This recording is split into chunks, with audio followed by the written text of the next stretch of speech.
Évangile de Jésus-Christ selon saint Luc.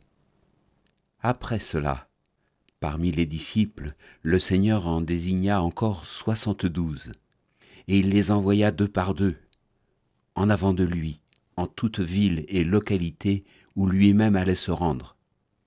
Il leur dit : La moisson est abondante, mais les ouvriers sont peu nombreux.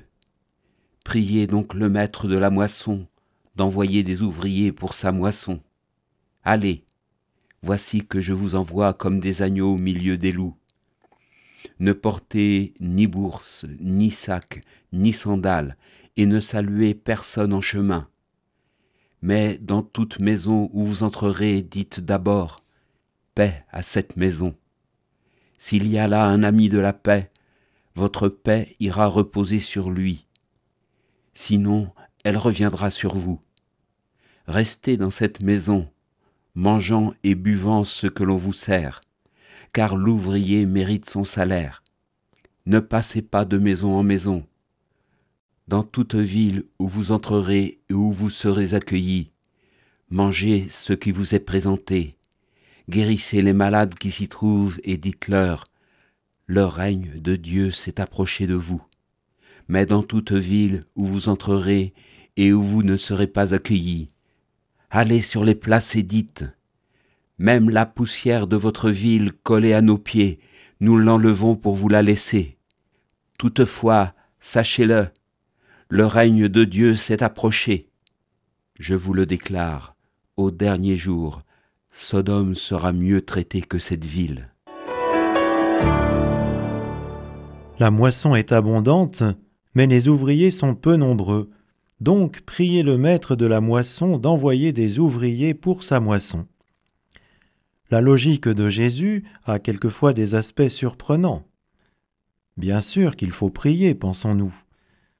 Mais notre logique, à nous, c'est plus de dire, s'il y a urgence à la boutique, dépêchons-nous d'aller moissonner, retroussons nos manches et allons faire le boulot. Logique de Jésus, commencez par prier. Il faut croire que cette moisson a quelque chose de particulier et qu'elle demande que nous réajustions nos idées sur l'apostolat. Remarquez bien que Jésus ne dit pas « Priez le maître d'envoyer des ouvriers à la moisson », mais à sa moisson. L'initiative revient totalement au maître, à Dieu qui prend un intérêt tout personnel au recrutement des ouvriers, en leur laissant bien sûr la liberté de leur réponse. Mais nous sommes chez lui, sur ces terres. Nous sommes à son compte et non au nôtre. Quand la moisson est mûre et qu'il est urgent d'y mettre la moissonneuse-batteuse, Jésus dit « Priez d'abord, priorité au maître de la moisson ». Car prier tout de suite va nous pousser à prier tout le temps pour rester au travail avec Dieu, l'oreille collée à sa parole et sa volonté. C'est le seul moyen d'être les bons moissonneurs dont il a besoin. Seuls les priants restent obstinés et solides.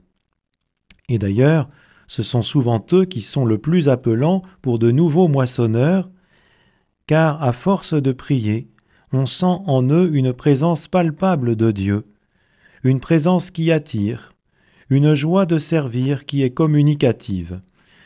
Ainsi, sainte Thérèse de l'Enfant Jésus, dans son Carmel de Lisieux, n'est-elle pas la sainte patronne des missions ? Prier tout de suite nous poussera peut-être un jour vers la folie des grands moissonneurs de notre Église. Ajouter de la prière quand on ne trouve plus le temps de prier. N'était-ce pas là la logique de Jésus ?